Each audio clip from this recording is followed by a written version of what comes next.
মালদার মোথাবাড়িতে নাকা চেকিংয়ে বাধা, পুলিশের কাজে বাধা দেওয়ার অভিযোগে গ্রেফতার করা হয়েছে 3 জনকে। হ্যাঁ, যে পুলিশ আসছে, ওদের নিয়ে গাড়ি কাগজ ঠিক নাই, এখানে মানুষকে হয়রানি করে। এই দেখেন গাড়ি নাম্বার, দেখেন নাম্বার সার্চ করবেন, নিয়ে গাড়ি কাগজ ঠিক রাখে না, আর লোকের গাড়িকে হয়রানি করে। এটা গীতামোড় স্ট্যান্ড, এই যে দেখেন গীতামোড় স্ট্যান্ড, এটা যে আমাদের পুলিশ অফিসার প্রতিদিন দুবেলা 3 বেলা গাড়ি ধরে। হ্যাঁ, যে পুলিশ আসছে, ওদের নিয়ে গাড়ি কাগজ ঠিক নাই, এখানে মানুষকে হয়রানি করে। এই যে দেখেন গাড়ি নাম্বার, দেখেন নাম্বার লাইভ করছে, লাইভ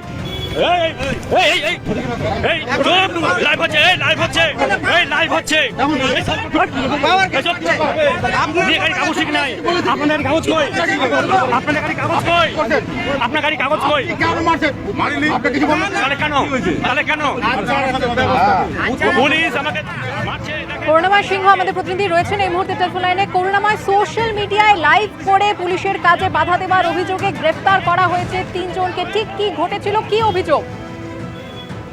দেখো, মোথাবাড়ি থানা এলাকার গীতামোড় এলাকা রয়েছে, সেখানে পুলিশ নাকা চেকিং চালাচ্ছিল গতকাল।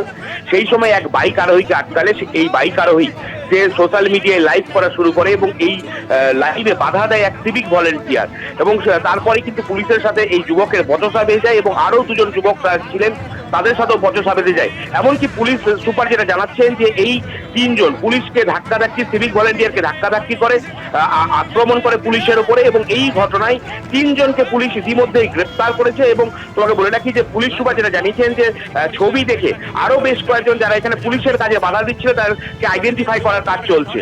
সুকর্ণা, ধন্যবাদ করুণাময়। পুলিশকে বুঝতে হবে, মমতা ব্যানার্জি লড়াই করছেন, কত লড়বেন? মমতা ব্যানার্জি কি রাস্তায় দাঁড়িয়ে রাইফেল ধরবেন? গুলি করার পর ছেলেটা বিকাশের বুকের ওপর পা দিয়ে দাঁড়িয়েছিল, কার থেকে মোটর বাইক ভাড়া নিয়ে, কার মোটর বাইক নিয়ে ক্রাইম করে ফেলে দিয়ে চলে গেছে। তো পুলিশ নস এভরিথিং। দুঃখের বিষয় 48 ঘন্টা হয়ে গেল, এখনো অ্যারেস্ট হয়নি। তো পুলিশ যদি সব খবর জানার পরে, যদি বুঝলাম পুলিশ জানে না, সিওয়ান থেকে এসছে, বেনারস থেকে এসছে, এখানে পরিষ্কার যে একজন পরিচিত ছেলের মোটর বাইক নিয়ে তার 2 জন বন্ধু, 3 জন বন্ধু নিয়ে মোটর বাইকটা তারা বলেছে আসছি বলে এখানে গুলি করেছে। এবং গুলি করার পর বিকাশের ভাই আমায় বলছে যে গুলি করার পর ওকে ফেলে ওর বুকের ওপর পা দিয়ে দাঁড়িয়েছিল। বেলঘড়িয়া শুটআউট কাণ্ডের 2 দিন পরও অধরা মূল অভিযুক্ত ইন্দল যাদবকে এখনো গ্রেফতার করতে পারেনি পুলিশ। ইন্দল ঘনিষ্ঠ ভিকি যাদবকে পুলিশ গ্রেফতার করেছে। তৃণমূল কাউন্সিলরের এই গ্রেফতারি নিয়ে বক্তব্য যে ভিকি যাদবকে ভুল মামলায় ফাঁসানো হচ্ছে। এ নিয়ে কথা বলবো আমাদের প্রতিনিধি সমীরণ পালের সঙ্গে। সমীরণ, পুলিশ সূত্রে কি জানতে পারছো? এখনো ইন্দল যাদবের হদিশ কেন পেল না পুলিশ? দেখো সুকর্ণা, এখনো পর্যন্ত মূল অভিযুক্ত ইন্দল যাদবের কোনো হদিশ পাওয়া যায়নি। প্রাথমিকভাবে পুলিশ যেটা জানতে পেরেছে, ইন্দল যাদব সম্ভবত বিহারের দিকে পালিয়ে গেছে এবং তার খোঁজে বেলগড়িয়া থানার একটি বিশেষ তদন্তকারী দল ইতিমধ্যেই বিহার পাড়ি দিয়েছে। সেদিনকে রাত্রি 8:45-এ শুট আউটের ঘটনার পর বাইক ফেলে দিয়ে 3 দুষ্কৃতী পালিয়ে যায়। যেটা তদন্তে জানা যাচ্ছে ইন্দল একা একদিকে যায় এবং বাকি 2 দুষ্কৃতী অন্যদিকে গেছে। এবং ইন্দল যাদব সেখান থেকে একটি স্কুটার নিয়ে সরাসরি নিউ টাউনের একটি হোটেলে আসে, যে হোটেলে ইন্দল যাদব কাজ করত।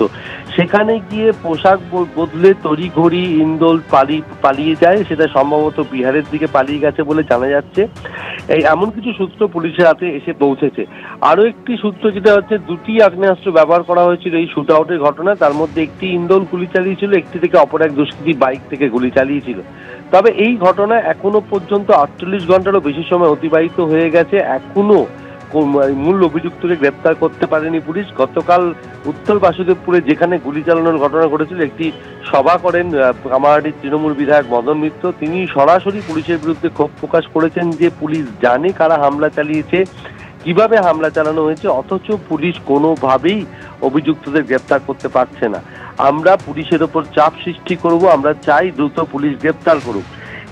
এই বিষয়টি নিয়ে তিনি সরব হয়েছেন পুলিশের ভূমিকা নিয়ে। এর পাশাপাশি তৃণমূল কাউন্সিলর 29 নম্বরের ওয়ার্ডের তৃণমূল কাউন্সিলর তিনি গতকাল বলেছিলেন যে ভিকি যাদব, যাকে গতকাল গ্রেপ্তার করা হয়েছিল, তার বিরুদ্ধে অভিযোগ যে হামলায় ব্যবহৃত বাইকটি তারই, এবং শুধু তাই নয়, বিকাশ সিং কোথায় আছে, তার গতিবিধি সম্পর্কে সমস্ত তথ্য ইন্দল যাদবকে দিয়েছিল এবং তার জন্মদিনের পার্টিতেই জড়ো হয়েছিল দুষ্কৃতীরা।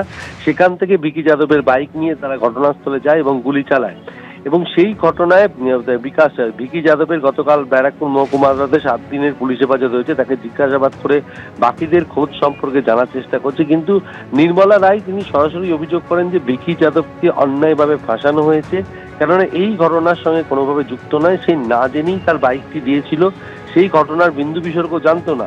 এই ঘটনার পেছনে যে প্রধান চক্রান্তকারী তাদেরকে আড়াল করানোর জন্য পুলিশ ভিকি যাদবকে গ্রেপ্তার করেছে। তার পাশাপাশি মদন মিত্র সরাসরি পুলিশকে তিনি দোষারোপ করেছেন যে এতক্ষণ হয়ে গেল পুলিশ কেন দুষ্কৃতীদের গ্রেপ্তার করতে পারছে না, এবং 29 নম্বর ওয়ার্ডের তৃণমূল কাউন্সিলর নির্মলা রায়ের ভূমিকা নিয়েও তিনি প্রশ্ন তুলেছেন। গতকাল যে তিনি সভা করেছিলেন সেখানে তিনি উপস্থিত ছিলেন না, আরো অনেক কাউন্সিলর উপস্থিত রয়েছেন, তাদের নিরাপত্তার অভাব নেই, তিনি কেন ভয় পাচ্ছেন এই নিয়ে তিনি প্রশ্ন তুলেছেন। অর্থাৎ এই শুট আউটের ঘটনায় বেলঘড়িয়ায় অর্থাৎ কামারহাটি বিধানসভা কেন্দ্রে বিধায়কের সঙ্গে নির্মলা রায়ের সংঘাত ক্রমেই প্রকাশ্যে আসছে এবং এই সংঘাতে যথেষ্ট অস্বস্তিতে পড়েছে স্থানীয় তৃণমূল নেতৃত্ব।